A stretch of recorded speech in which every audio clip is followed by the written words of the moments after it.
Ever since winning the epic rap battle of spring 2024, Kendrick Lamar has been on one amazing run, and I have been racking my brain trying to understand just how he did it all.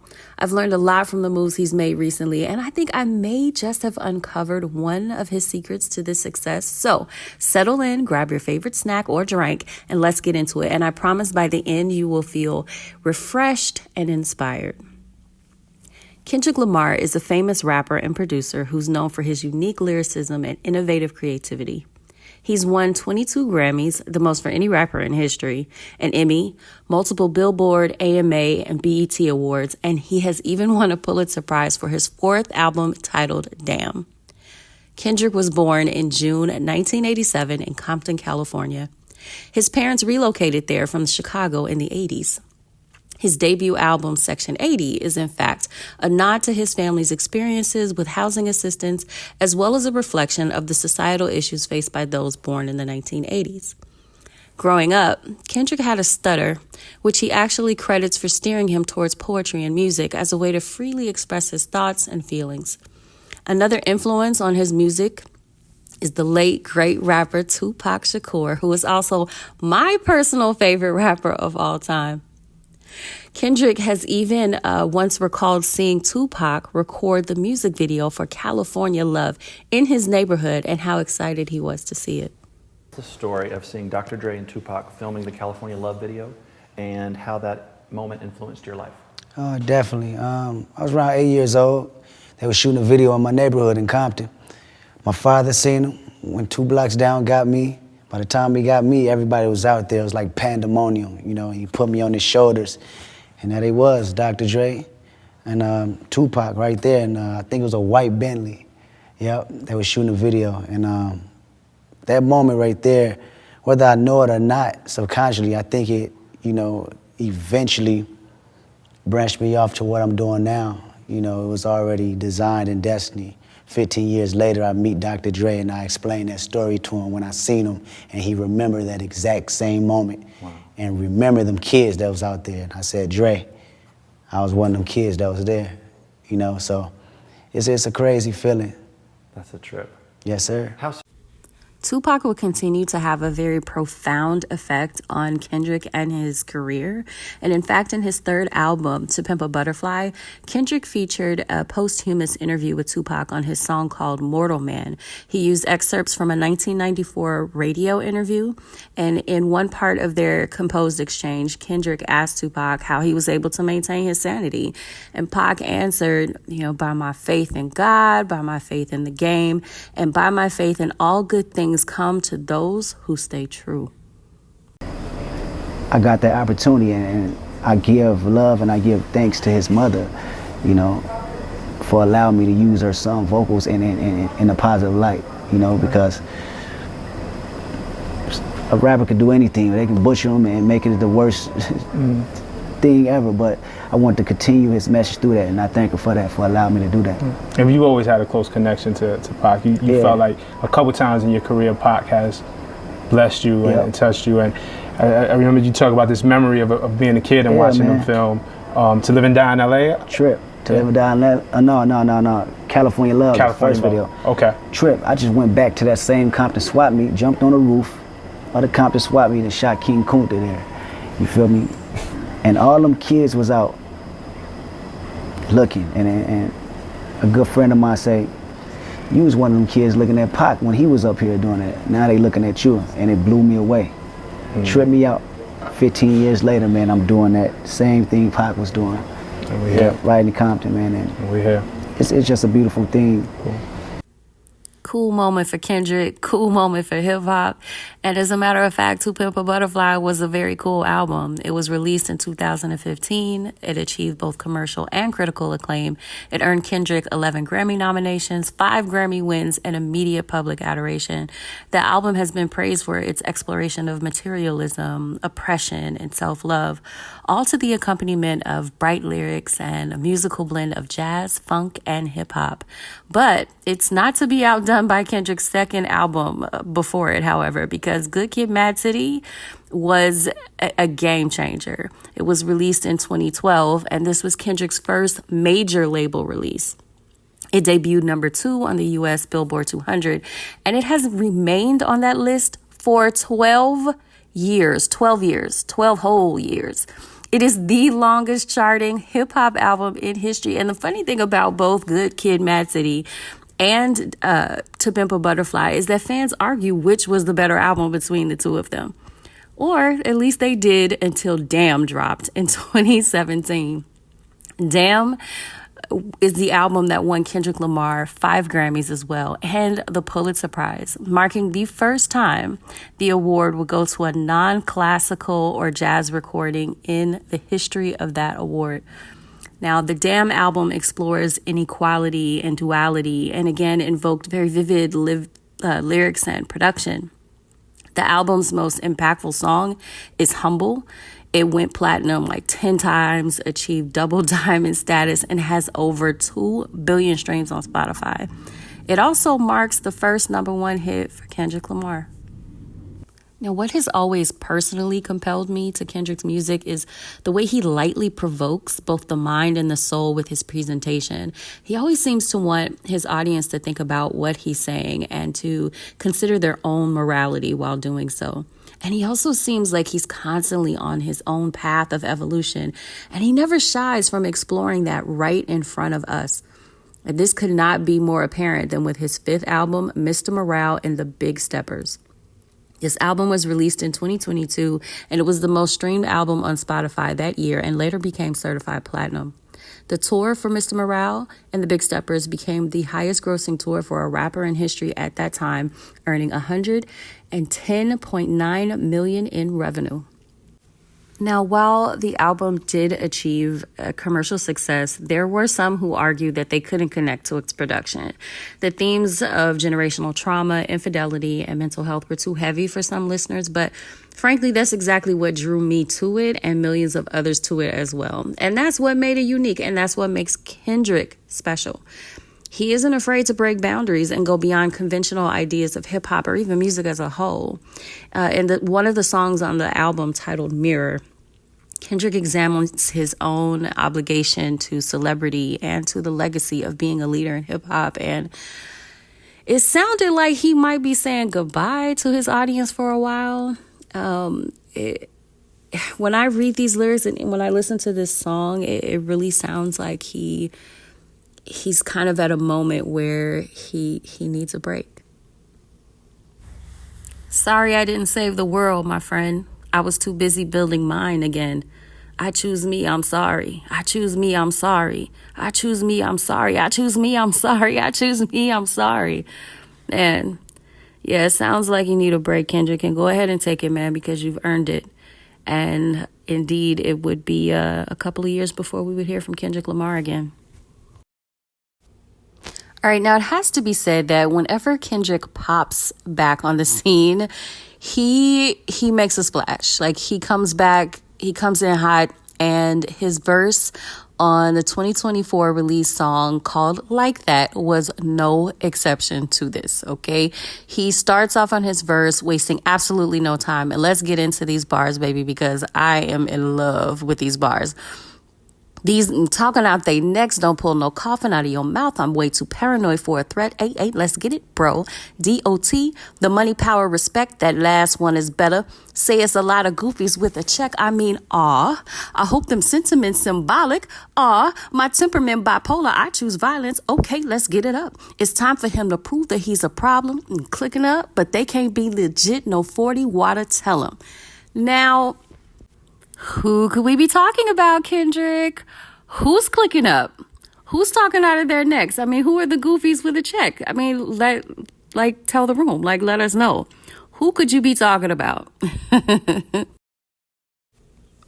Okay, so for those in the know, this verse that Kendrick recorded on the song Like That is a direct response to a song that rappers Drake and J. Cole released in 2023 called First Person Shooter. Now, stick with me because I'm going to go back a little bit so that we can go forward a little bit more. Now, in this song, again released in 2023, they invoke the term the Big Three. For those who don't know, the Big Three is a reference to the big three artists of rap music, and that being Kendrick Lamar, Drake, and J. Cole. Now, their relationship, the relationship between these three guys, was established in 2012 when Drake took Kendrick and J. Cole on tour with him that year. Now, in the following year, August of 2013, Kendrick recorded a verse on a song with another rapper called Big Sean. The song was called Control, and we'll read the lyrics because I think here's where we begin to see that there begins kind of a crack in at least one of the relationships among the Big Three. I'm usually homeboys with the same homies I'm rhyming with, but this is hip hop, and they should know what time it is. And that goes for Jermaine Cole, Big Crit, Wale, Pusha T, Meek Mills, A$AP Rocky, Drake, Big Sean, Jay Electron, Tyler McMillan. I got love for you all, but I'm trying to murder you. I'm trying to make sure your core fans never heard of you. They don't even want to hear not one more noun or verb from you. What is competition? I'm trying to raise the bar high. Who trying to jump and get it? You're better off trying to skydive. Now, hip-hop has always been a sport. It's very competitive. Rap battles themselves go back to the very origins of hip-hop, okay? And what Kendrick is doing is very hip-hop. He is basically calling out his competitors, his competition, in the spirit of sportsmanship, and basically saying, hey, like, I'm trying to get to the top. Let's all get it. Now, a couple of the guys that he mentioned, they saw it as competition. Actually, most of the rappers that he mentioned, they saw it as pure competition, and they weren't offended by these lyrics. But there were a couple who did have a problem with it, and one in particular, every time he was interviewed about this verse, he frankly seemed agitated. But he's like, you know, he is the underdog that's extremely hungry, you know what I'm saying? And he's doing his thing really well. And that verse was, he's giving people like moments, you know, like that verse was a moment to talk about. Are you listening to it now at this point in time? Okay. And then, but it was real cool for like, you know, a couple weeks. But like, if I ask you, for example, like, how does that verse start?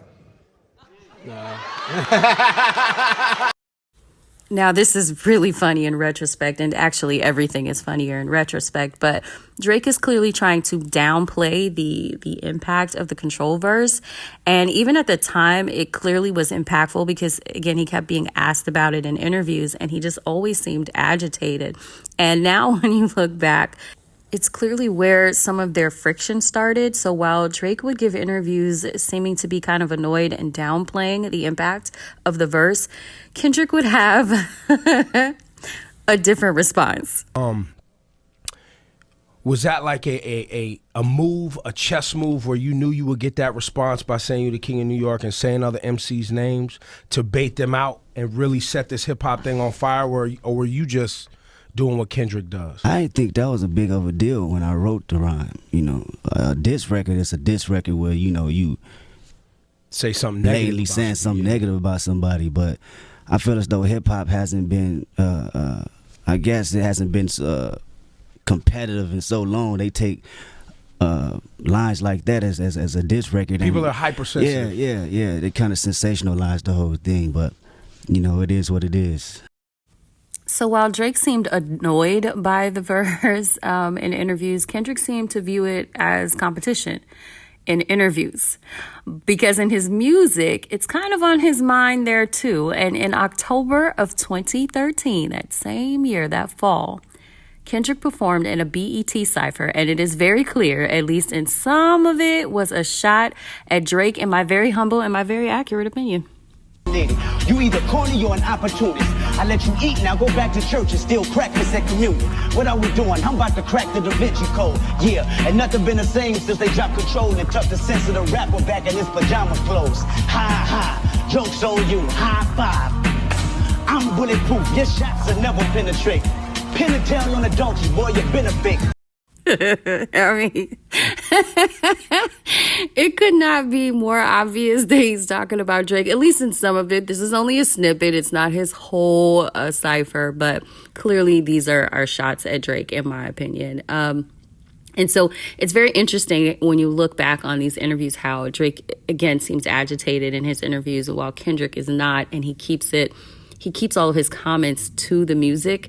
And to this day, Kendrick has done that, even with the battle that happened. Everything kind of stays within the realm of music. So it's very consistent that he does see it as a sport, whereas Drake was kind of sensitive about the things that Kendrick said in his songs, which is kind of, I don't know. It's almost like a preview of how a battle would go between them if we were ever lucky enough to witness one. So now the big three, Kendrick, Drake, and J. Cole, would go on to win over fans from all over the world in their careers, and they would each become successful in their very own right.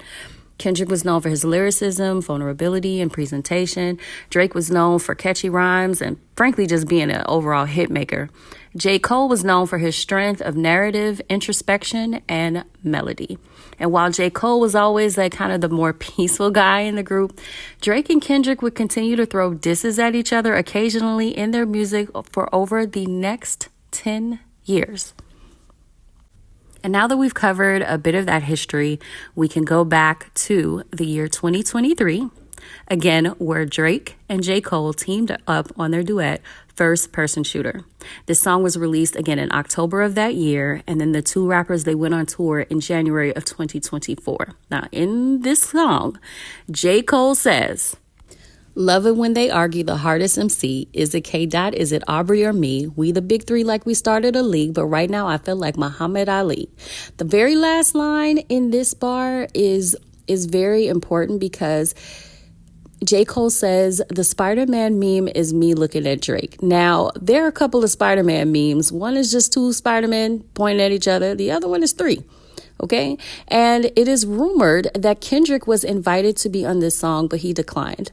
Now, it's clear that while J. Cole and Drake are, invoking the idea of the big three, they are pretty clearly proclaiming that they're the two left who both think that they're number one. And again, keep in mind that the last time we received a song from Kendrick was the previous year, almost 2 years ago. So it's possible that Kendrick heard this song and didn't care for the way that they kind of subtly noted his absence, or he just saw it as an opportunity to correct them and to proclaim that he was the best of the three.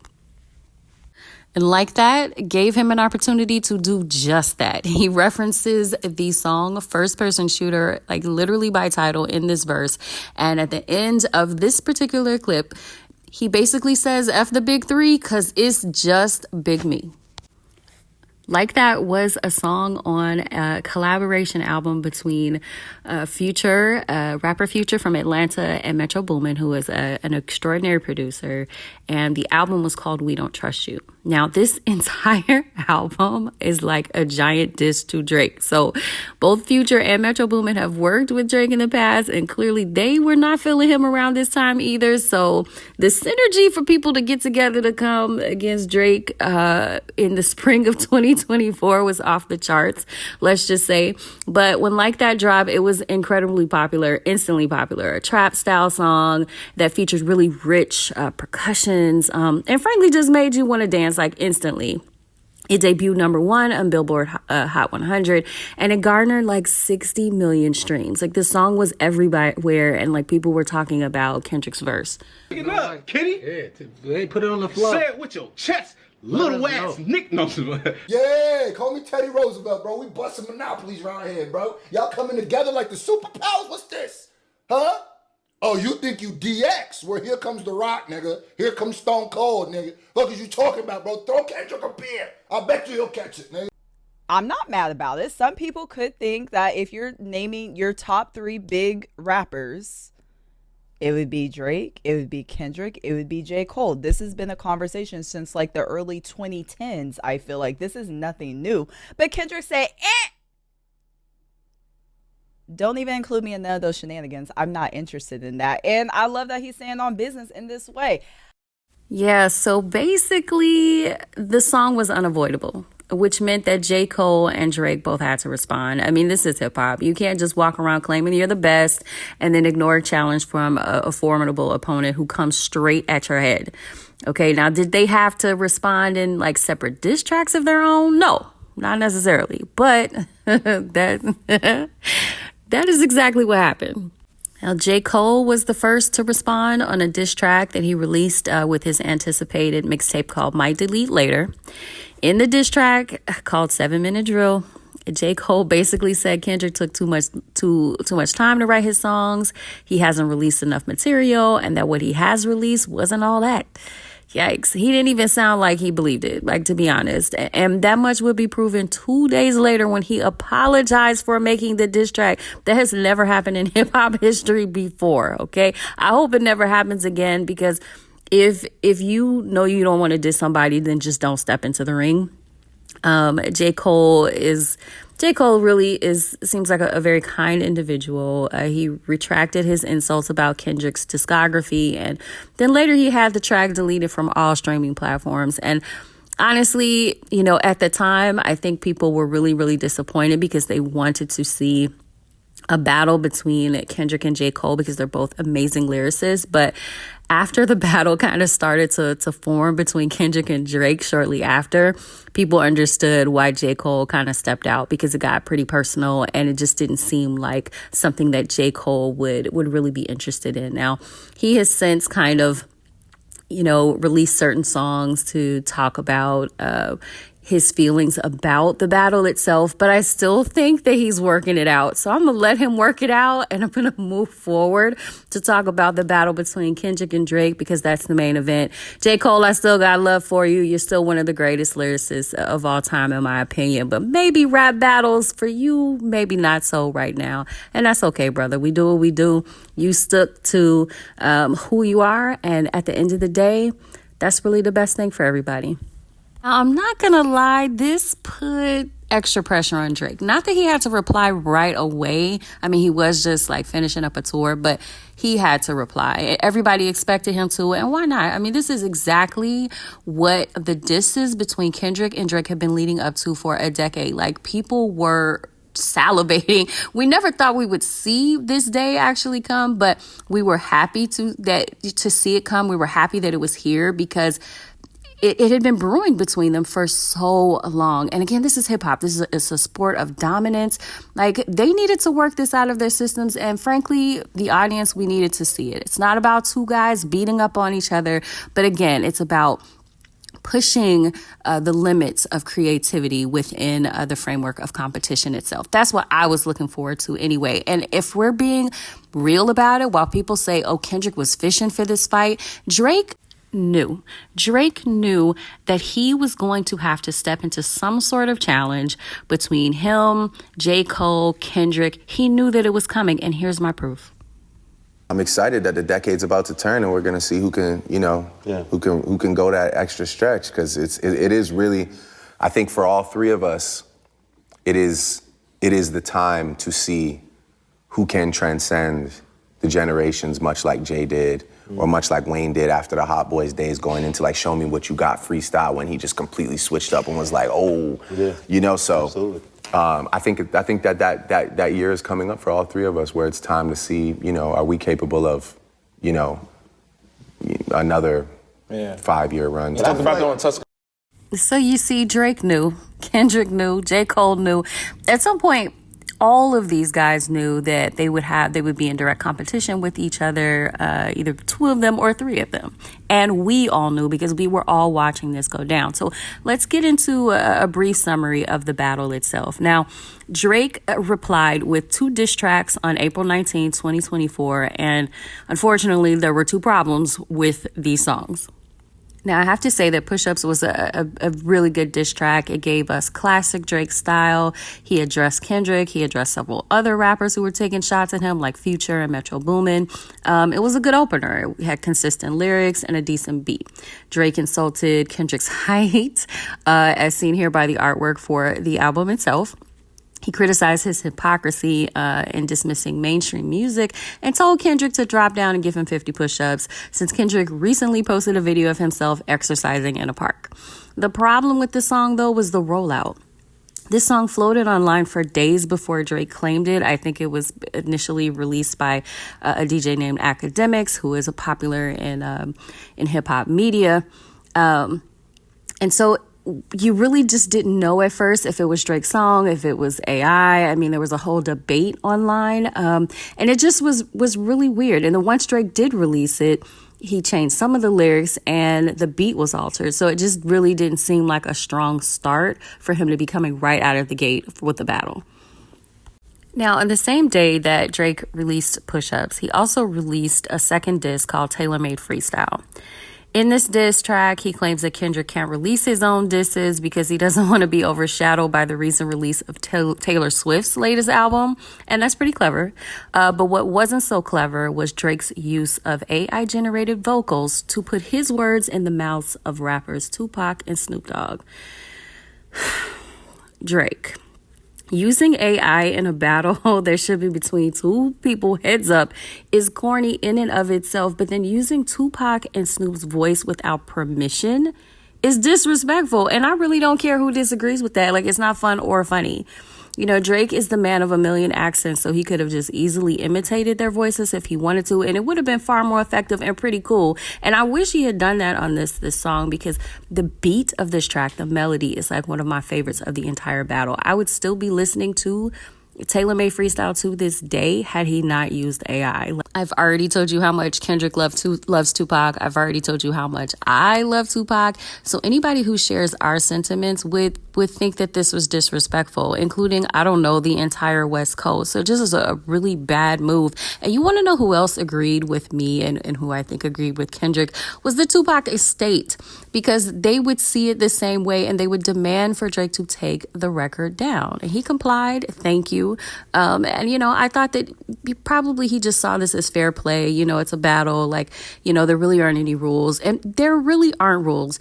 But there still is a code. And with this one move, it just became really obvious to me that Drake was tone deaf and probably a little bit worried about Kendrick's response, because days and weeks, a couple of weeks would go by before we would hear from Kendrick. And I just think that Drake tried to bait him and tried to look kind of confident in doing so. But honestly, this read as desperation. And while Snoop Dogg responded to this as well and seemed to kind of not care that his likeness was used, he still seemed caught off guard. So I just think that this was a bad move. Again, right out of the gate, first two tracks, both of them you have errors. And so I just kind of wondered about Drake's strategy at this point, because there has been public discourse for several years about, you know, whether or not Drake is like really hip hop and if he's truly connected to the roots of hip hop. And I just felt like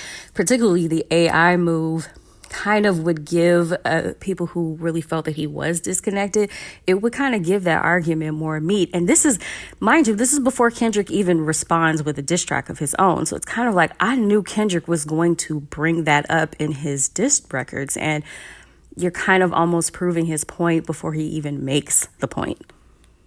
And the last thing that I just want to say about using AI in music just overall, I find it abhorrent and I am never going to like it personally. But even if you think that it's cool to do, it doesn't matter. If you think it's cool, you think it's corny, whatever, we should all be able to agree at the very least that people should get permission to use the likeness of others who are still living and those who are deceased. Like, if we can't agree on that, then you and I probably should never have conversation, because that should be the least that we require with this new technology. And I'm not anti-AI, but I just think that when you have a rapper that is as popular as Drake using AI and people shrugging when he is invoking the likeness of someone like Tupac Shakur, whose mother was like very adamant that she wanted to protect his likeness after he passed away, and people just shrug at that, that's a problem. And we should really like examine our conscience, because as we move forward with AI, we need to think about, you know, morality and using people's likeness in ways that they may not want us to. Okay? All right. That's my soapbox for the day. Now back to the battle at hand. Now, as I said, it would take a couple of weeks before we would hear from Kendrick, and this probably drove Drake crazy. People were also tripping online. People were having a countdown and saying that Kendrick was too afraid to reply to Drake. Please, I mean, are you kidding me?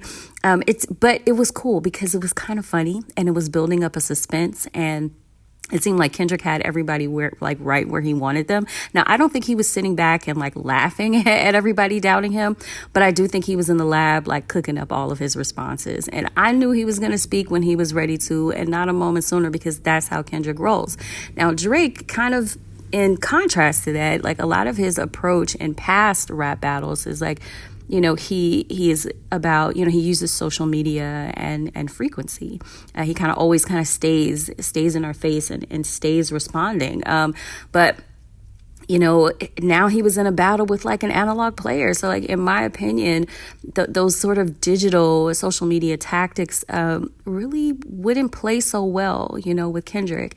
And it seemed like both Kendrick and Drake would have to kind of curtail how they moved about in this battle. Like Kendrick would have to adjust his strategy to like incorporate, you know, the awareness of Drake's like digital prowess, while Drake would have to be mindful that, you know, you can't just shake the trees and expect Kendrick to fall out of them. Like, you know, Kendrick is not going to be intimidated by you baiting him.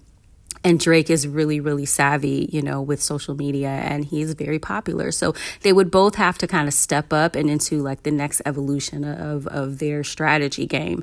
And Drake was the hit maker, Kendrick was the lyrical mastermind. And hey, all that said, this was really going to be a good battle. On April 30th, 2024, Kendrick responded with Euphoria. It's 6.5 minutes of endless double, triple, even quadruple entendres aimed straight at Drake that did not waste one line or even an utterance of breath.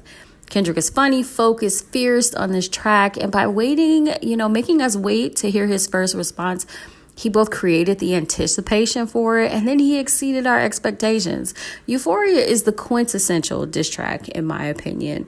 And it even samples Teddy Pendergrass's song, You're My Latest, Greatest Inspiration, which is in and of itself a shot at Drake. I mean, if you piss me off and the first thing that I say after is that you are my latest and my greatest inspiration, please know that you have all of my attention at that point, and I am about to do something wild. Also, because of how impactful this moment was and people like realizing that, oh, the battle was really on and Kendrick was really engaged, people were breaking down Kendrick's lyrics in a way that I have not seen lyrics being broken down in a very, very long time. People were interested in what he was saying specifically, what Drake was saying specifically, and they were comparing the two. And it was, I don't know, it was refreshing to kind of see this because, again, it hadn't been seen in a long time. Euphoria begins with Kendrick telling Drake that he's predictable and he seems to be spiraling. And this is no doubt a reference to the mistakes that Drake made with the release of his first two diss tracks, which I have noted. Kendrick goes on to completely lay out all of the reasons why he doesn't like Drake, hating the way he walks, the way he talks, and even the way he dresses.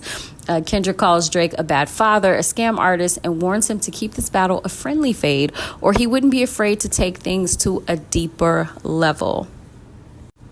Now, on May 3rd, 2024, the craziest day in hip-hop history, Kendrick released a second diss before Drake could even respond to his first one. 616 in LA is an underrated song, in my opinion. Kendrick begins it with coded references to Drake's lifestyle, and then he ends with another warning not to make things personal. Drake did say the name Whitney in his first diss track, Push-Ups. Whitney is also the name of Kendrick's partner. So while the line itself seemed like a throwaway on the surface because it referenced like Whitney Houston and The Bodyguard, it's possible that Drake was teasing the waters. You know, Drake has a habit of including women in his songs. It's usually always unprovoked. And it's always usually direct or indirect slight of some sort. And in 616 in LA, Kendrick warns Drake that he can't trust everyone around him because some of them want him to fail. And so by Kendrick seeming to have kind of like maybe potentially a mole in his camp, combined with the fact that Drake seemed to want to make this personal, it just kind of was a recipe for disaster. Also, one thing that is totally random about 616 in LA is that Kendrick seems to randomly pray in the middle of the song. I mean, that's never happened in a diss track record before, which, you know, we're breaking all sorts of records in this battle. But Kendrick seems to be praying because he knows he'll have to go to a dark place in this battle. And, I think it's because he knows Drake is going to cross the line. I mean, that's his pattern, and he knows that this battle was inevitable, but that he had to rise to the occasion. Like, it also seems like Kendrick understands that moving this way may regress his progress, right? In therapy and like all the work that he's done in himself, but he trusts that the work will lead him back to his path of evolution and progress. And honestly, his career has been leading up to a moment like this, a challenge like this, to prove himself, beyond all measures. So he knows what he has to do, and he owns it. Kendrick is gonna own his next steps, as wrong as they may be, as morally questionable as they may be, but he's going to be accountable for every choice that he makes. And this is him like letting us know,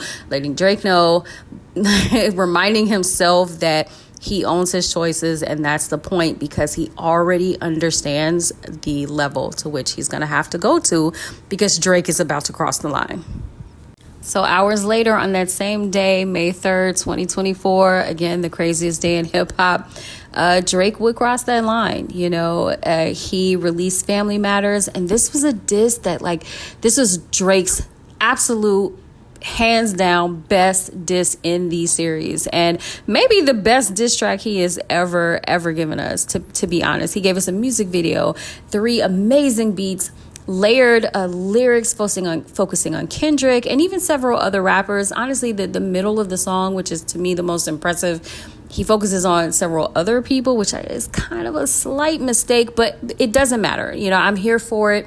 He really raps his ass off in this song, and it was an amazing track that really swung the battle back into Drake's favor, because it proved that he was here. He was fully engaged. Unlike the previous 2 diss tracks that he put out, where there were kind of fumbles around the strategy, this was just pure Drake at his best, and he really gave his all. And I was just I even was like, I wonder how Kendrick is going to respond to this, because Drake is fully engaged, and oh my God, it's about time. I was relieved. I was ready. I was like, this is great. He's here. Let's go. Now, unfortunately, that favor would barely last for half an hour, because that is when Kendrick released Meet the Grams. Lord. Whew.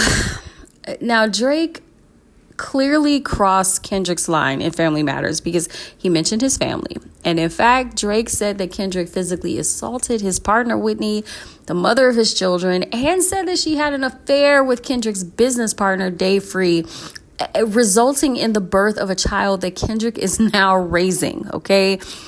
Now, these are allegations, and these are allegations that were sure to send Kendrick into a completely different stratosphere. And yeah, this is why Kendrick prayed in 616 in LA, because he knew that this was the dark place that he was going to have to go to if Drake mentioned his family. Also, to me, Kendrick proved that maybe he had a mole in Drake's camp, or he just was reliant upon the fact that this was Drake's pattern of behavior, because how could he release a diss track so soon after Drake? He had to know that this was coming. So either he had a mole in his camp, or he knew that Drake was going to go here, or it's a combination of the two. And I have to say that Meet the Grams is the most disturbing song that I have ever heard. And I listen to opera, okay? This song can be likened to a therapy session where the focus is on one family member. Kendrick in this song addresses Drake's son, his mother, his father, an alleged daughter that is not even known to the public. And then he accuses Drake of alleged nefarious treatment of women. And in the last verse, which is to me the most damning, aside from all of the other really, really damning accusations in this song, the last verse to me is the most potent. I mean, just the tail end of the song, you lied about the only artist that can offer you some help. Fuck a rap battle. This is a lifelong battle with yourself. How does anybody recover from that? And honestly, with that, the battle had essentially ended. It was hard to see how Drake could come back from from that line specifically and this song. Drake was engaged in the battle for, almost from a position of reluctance, if I have to be honest. He wasn't making the best moves up until he released Family Matters, and that was absolutely his best contribution. But once he finally met that moment, it's like Kendrick sucked all of the life out of it in one fell swoop. And at that point, it's like he had all of our attention, not just Drake's, and he could do whatever he wanted to do with us at that point. He could have his way.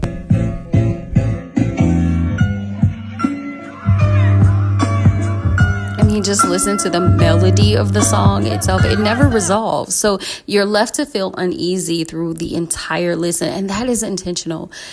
Kendrick had ultimately succeeded in making us consider, even for a moment, our relationship with Drake and his celebrity. So I really don't care what anyone says. This song had the most impact in the battle by far, because it really made us kind of just take a beat to consider, kind of who Drake was as a person, and just kind of how he has moved, especially throughout the last several years of his career, where he's taken shots at people, like I said, particularly women, particularly unprovoked. It's kind of like, if you're on top, why are you doing that?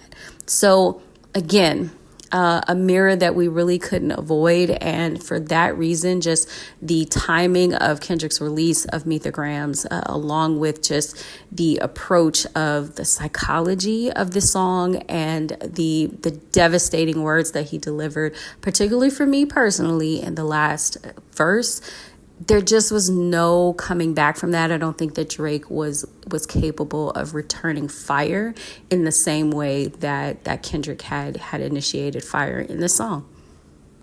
Now, all that being said, the song in this rap battle that went the furthest and is the easier listen for first-time listeners and re-listens, obviously is Not Like Us. Now, the following day, I guess Kendrick decided that we had suffered enough from Meet the Grams, and he released Not Like Us. So this is a Mustard-produced song that is yet another diss to Drake and an opportunity for us to catch our breath. And we didn't waste any time, to be honest. Like I said, Kendrick could have done whatever he wanted to do with us after Meet the Grams. We were kind of like in the palm of his hands. If you've ever seen the movie Jaws, you recognize that almost instantly a villain is created within the first with two keys of a song. Done. And I think with Meet the Grams, Kendrick essentially ended this battle with two words, Dear Adonis. But, he let us breathe that in and soak that in for almost a day. And then he responded with Not Like Us. And it was an instant banger. It turned the party back on after he had ended it, by setting the building on fire. And the song would spread all over the world quickly. It would win 5 Grammys at the next award show. The first time a diss track has ever even been nominated for a Grammy. And it has become one of the most awarded songs in hip hop history, with still more accolades to come, as of the time of this recording. That track, it just was the ultimate ender for this battle, because while people still heavily focus on the shock of Kendrick's claims that Drake had, and his crew had preferred dating younger women, close to A minors, it's honestly the third verse for me within Not Like Us that really is the most damning and the thesis of this battle. And I actually referred to this a little bit when I hinted at Drake's kind of tone deafness with using AI in his diss track within this battle, Tailor-Made Freestyle.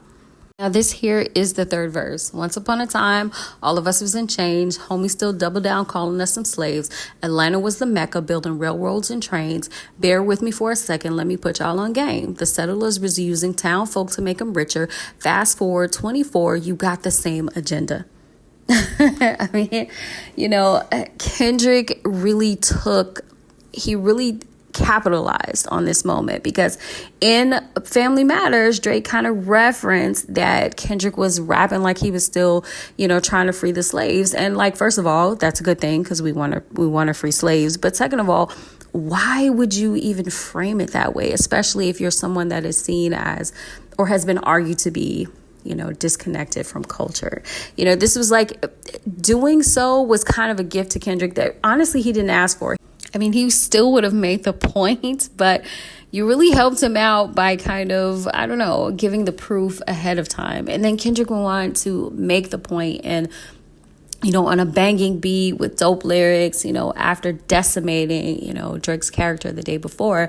And in it, you know, Kendrick showcased his unique lyrical abilities with the mastery of tone, you know, while also like starving social media of their expectations and shifting narratives and beating Drake at his own game of producing banger beats. Like, I feel like Kendrick knew like when to lean into his unique abilities within this battle. You know, he has, you know, unique like lyricism and style. He also knew when to curtail his approach specifically for Drake's affect. But by contrast, is like Drake's strategy towards Kendrick was not only poorly executed for the most part, but it seemed to lack the capacity or maybe the interest to deliver the psychological or the lyrical blow necessary to defeat a rapper like Kendrick Lamar. And for that reason, you know, as Kendrick had out-rapped him and out-styled him and outmaneuvered him, this battle was over and then some. And while I have to say I expected so much more of Drake throughout this battle, I really do want to kind of tip my hats to both Drake and Kendrick. I think that this was a really great battle. I think that it lived up to expectations. I think that even in the height of social media, which I thought was going to impact this battle in a negative way, I think that it actually was more a positive than a negative. So I think this is probably one of the greatest, if not the greatest battle that I have personally been able to witness in hip hop history. And for that reason, I am absolutely grateful to all of the players. And I want to say that. I think that we don't say that enough. I think that we need to acknowledge that, like, regardless of how you feel, which side that you land on in this, both parties showed up, and we learned a lot, and we should be grateful just for the competition and the creativity that we saw, regardless. Now, moving forward, we actually did get a music video for Not Like Us in July 2024. And when I heard that we were going to get the video, I thought that Kendrick was going to kind of take an opportunity to showcase LA in the way that Tupac did in the To Live and Die in LA video, which is my favorite video of Tupac's. And I was right, because Kendrick absolutely showcased LA and like West Coast pride, West Coast hip hop, just like that I knew he would. It was beautiful. And he even threw in kind of a little shot or a retort at Drake's claims about, you know, his family life, you know, with concluding a picture of his family towards the end of the video, which, you know, shout out K-Dot. Like, that's exactly how you do it, baby.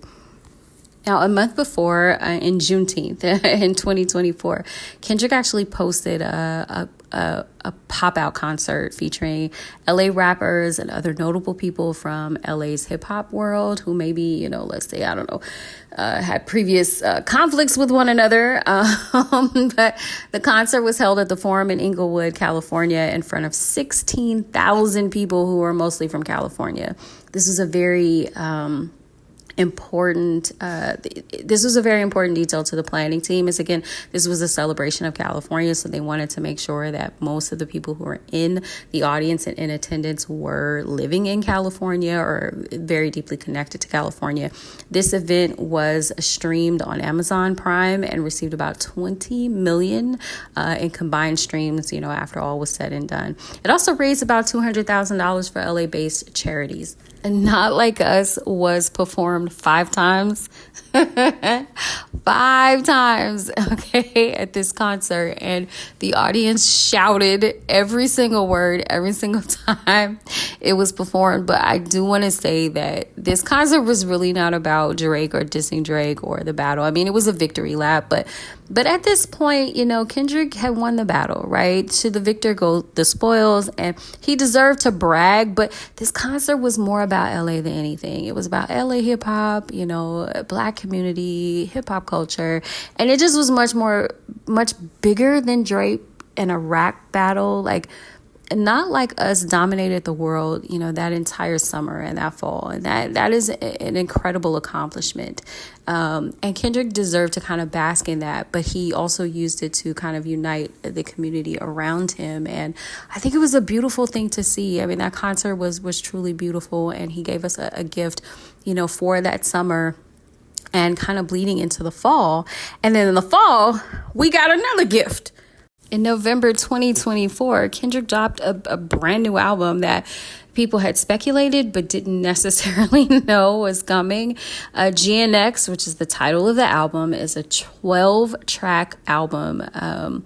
And it is named after a car built by Buick in the same year that Kendrick was born, 1987. It is a limited edition car, as only 547 of them were made. GNX debuted at number 1 on the Billboard Hot 100 and became the fastest album to reach 1 billion streams on Spotify, marking it the 5th number 1 album for Kendrick Lamar. I mean, that's quite the run. Come on. Like, one of the songs on the album is a duet with singer SZA, who I happen to love. It is currently the number 1 song on the Billboard Hot 100 for the 11th week. Okay. They're going strong.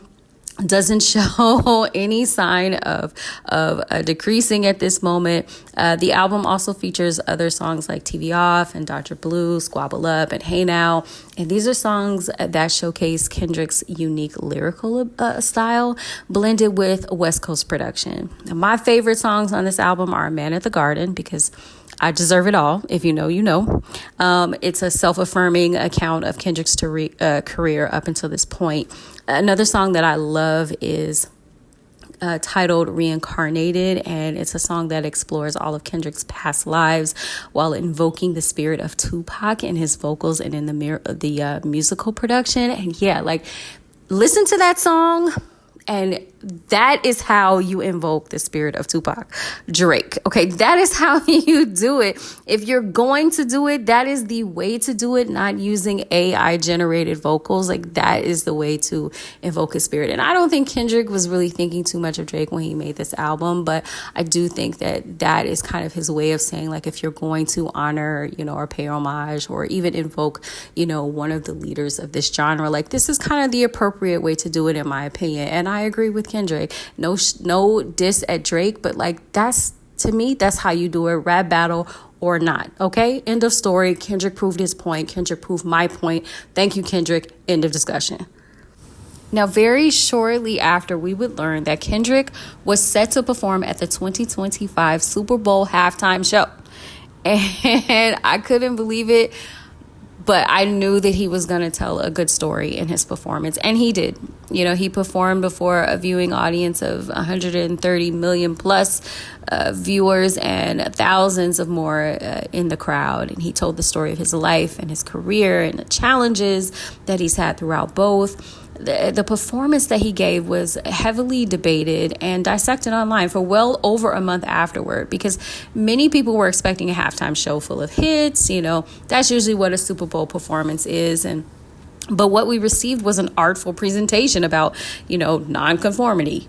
And he referenced, famous phrases like the revolution will not be televised and 40 acres and a mule. And Kendrick defied expectations with the help of an actor named Samuel Jackson. I'm sure you all have heard of him, with SZA, one of my favorite recording artists, and even Serena Williams. And by refusing to give a typical halftime show, defying the intentions of Drake's pending legal petitions, which is like, a video for another time,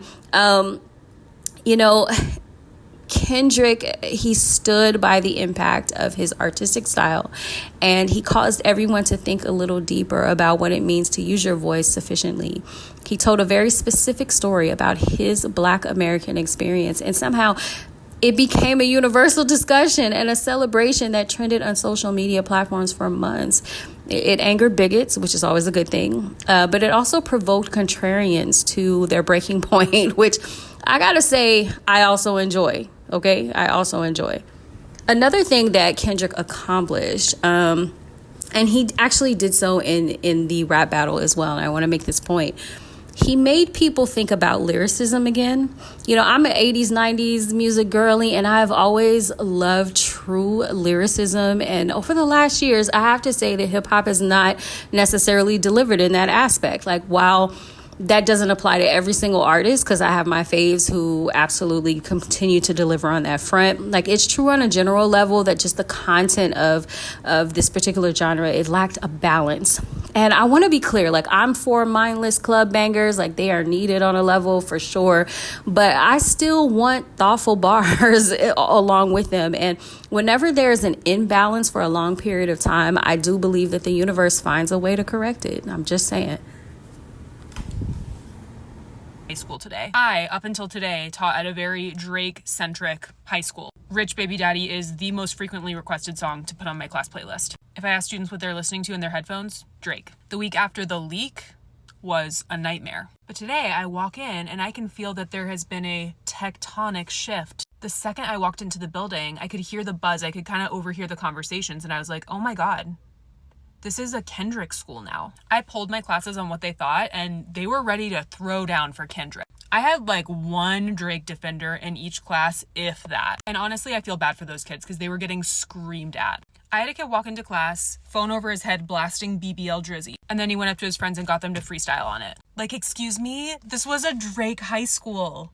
I have students who hate reading who are doing the most meticulous, close reading of these lyrics that I have ever seen. They're finding subtle quadruple entendres and like explaining them eloquently to their peers. This is a cultural moment and a true educational experience. So yeah, for everyone. that balance it's like literally one of the laws of nature, you know. And I think that the imbalance was a long, like, unspoken void in hip hop, and because Kendrick poured into it, his music was able to be absorbed like swiftly and even globally with people who wanted even more. I mean, fans revisited his previous albums and new fans discovered his music for the first time. It's like his lyricism, you know, excited music lovers of all ages and of all backgrounds. And even after all of this, you know, in May of 2025, Kendrick is still going strong, man. He's still at the top of the charts. He landed deals with Gatorade and Chanel. He's performing with SZA, you know, in a stadium tour that is breaking concert records as we speak, which is rare for any rapper, even any rapper and singer combo. He's set to perform at another festival, I believe in Australia. And he might even perform at the Olympics in 2028. So again, you know, watching all of this, you know, over the last year, I kept circling back, you know, wondering how he not only won the battle, the rap battle itself, but, you know, he hasn't made an error since the battle. And, you know, I just was trying to figure out how he did it and how, you know, I could possibly learn from him. And is it just that he's that lucky, or, you know, it just, I don't know, it just seems like impossible. It just seems like he just was blessed in a way that maybe other people couldn't be. But, you know, then I learned that, like, no, he's very intentional. And so clearly his discipline must have had a major hand in, like, all of the fortune that landed at his feet. And then I kind of figured out his secret, y'all. Movie be made about you, or probably too young to be thinking about that? I don't even thinking. I don't be thinking about no documentaries and no nothing. I'm present. Right, I'm right. going. Yeah, you're you right now. Sure, I still got ideas, man. I want to get to all that, you know. So, you know, to be real, man, I'm infatuated with, like, now. Like, I look at the present day and I see, you know, the goals that I sought out and that I accomplished. And I feel like I want to live a full life, man. Yeah. Live a full life of inspiration. So, in gratitude, right? Yeah, gratitude. So that shit is like a appreciation not only to myself, but to the grind and to everyone else out there that's putting that work. Okay, so it's like a short bit, but did you catch it? Because Kendrick basically confesses that he is obsessed with the present. Again, I say he is obsessed with the present. Now, that sounds really simple. In fact, it sounds too simple, but I concluded that must be the key, because whenever I have focused on the present, like I was never burdened by the past or overthinking the future. I still own my mistakes and I plan for the days ahead, but neither stole my focus on the moment at hand. And whenever I filled myself with that moment and with my full being and gratitude for being in that moment, like I was literally able to move mountains and to move obstacles out of my way that I thought were going to define me or end me. And, being inclined, in the moment, right before you, I think is how Kendrick was able to one-up Drake in every move throughout the battle and note when it was over in order to shift his focus to a much larger goal in unifying culture and unifying LA. And it's how he was able to meet the moment of evolution again, in his next album, GNX, and how he was able to kind of unify like people who believe in the true roots and origins of hip hop culture and celebrate his win as one for the culture. How he was able to present his Super Bowl halftime show as an exhibition of delectable history for generations to come, and how to proceed, with a partnered stadium tour with SZA, one that is rarely seen in hip hop. The phrase "just be present" is often said as a source of encouragement. And it's said so much that honestly, it's really easy to dismiss it and to kind of write it off because it's said so frequently. But I don't know, I've never seen anyone capitalize on being this present and this successful for so long, just for an extended period of time. And Kendrick has not made one mistake, post battle that I can count. And I'm not trying to say that he's perfect, but it just means that he's very in tune to the moment and very kind of aware of what this moment means. And I don't know, I guess it's easy to look at someone, after they've accomplished like an amazing feat or, and admire it, right, in hindsight. But my admiration or my respect for Kendrick is really not about the commercial success that he's achieved now or even prior to now. It's that he did it by being himself and by believing in himself, and by being present and locked in, by being vulnerable and fearless, by not conforming to what is expected of him, and by challenging what he expects of himself. He did it by committing to his own excellence and by understanding that his excellence is in divine step with his commitment to his own evolution. And he did it by remembering that life is a gift to be grateful for daily. Because we really should always be grateful daily for the life that we have, for the 24 hours that we have to be ourselves, to live fully in a moment, and to go further and to learn more. We're so confined with hatred and want to point out people's flaws, and we don't see the big picture and what they're doing. And it's been done with leaders way before my time. Right. So what makes you special? Like you gonna get it. You get it regardless. They did it to Malcolm and Martin. Hey man, they did to Jesus Christ, man. That's Lord real. and Savior, you feel me? So who am I? I'm just man. Real. That's why we call it mortal man. That's real. And it's accepting that, acknowledging that, but also challenging the listener, right. Challenging the person that said they love you and believing in your message and your music. That's what that's doing. Not gonna lie, Kendrick's run this last year is what inspired me to start this YouTube channel, and I don't know where it's gonna lead me, but it feels good to share my voice, and I'm excited to see what I'll learn from this experience, and I hope that you'll join me on my journey. So please like, share, comment, and subscribe. Let's get to 1,000 subscribers, and thank you guys so much. If you listen to this until this point, I really appreciate you, and take care, and I'll talk to you all soon. Thanks for watching. Bye.